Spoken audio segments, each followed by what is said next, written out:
പ്രഗ്നൻസിയിലെ thyroid രോഗമുള്ള, പ്രത്യേകിച്ച് hypothyroids ആണ് നമ്മൾ സംസാരിക്കുന്നത്, തൈറോക്സിൻ ടാബ്ലറ്റ് എടുക്കുന്ന കുറെ പേഷ്യൻസ് ഉണ്ട്. അപ്പോൾ അവർ ശ്രദ്ധിക്കേണ്ട പ്രധാന കാര്യങ്ങളാണ് ഇന്ന് ഡിസ്കസ് ചെയ്യുന്നത്.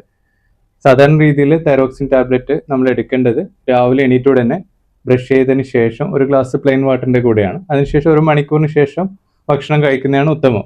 ഭക്ഷണം എത്ര ലേറ്റ് ആയാലും കുഴപ്പമില്ല, 2 മണിക്കൂറാവും 3 മണിക്കൂറാവും, പക്ഷെ മിനിമം ഒരു മണിക്കൂർ ഗ്യാപ്പ് കൊടുക്കുന്ന ഈ ഭക്ഷണം തൈറോയിഡിന്റെ മെഡിസിന്റെ ആഗിരണം അതോ അബ്സോർപ്ഷനെ ബാധിക്കുന്നത് തടയാൻ സഹായിക്കും.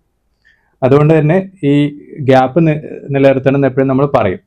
പിന്നെയുള്ള പ്രധാനപ്പെട്ട കാര്യം എന്ന് വെച്ചാൽ, പ്രഗ്നൻസിയിൽ സാധാരണ ആദ്യത്തെ 3 മാസം കഴിഞ്ഞാൽ അയൺ ടാബ്ലറ്റും കാൽഷ്യം ടാബ്ലറ്റും സാധാരണ ഗൈനക്കോളജിസ്റ്റ് പ്രിസ്ക്രൈബ് ചെയ്യാറുണ്ട്. ഈ iron tablet, calcium tablet thyroxine മെഡിസിന്റെ ആഗിരണം അഥവാ അബ്സോർപ്ഷനെ ബാധിക്കാൻ സാധ്യതയുള്ള മെഡിസിൻസ് ആണ്. അപ്പോൾ മിനിമം ഒരു 4 മണിക്കൂറെങ്കിലും അയൺ, കാൽഷ്യം ടാബ്ലറ്റും തൈറോയ്ഡ് മെഡിസിനുമായിട്ട് വെക്കണം എന്നാണ് കണക്ക്.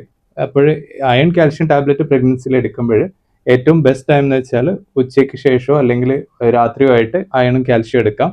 രാവിലെ എണീറ്റ് ഉടനെ തന്നെ തൈറോയിഡിന്റെ മെഡിസിൻ നേരത്തെ പറഞ്ഞ രീതിയിൽ എടുക്കാം. ഇങ്ങനെ എടുത്തു കഴിഞ്ഞാൽ അയൺ, കാൽഷ്യം ടാബ്ലറ്റ് കൊണ്ടുള്ള ആഗിരണത്തിന്റെ, തൈറോയിഡ് മെഡിസിന്റെ അബ്സോർപ്ഷന്റെ പ്രശ്നത്തെ ഒരു രീതിയിൽ നമുക്ക് പരിഹരിക്കാൻ പറ്റും.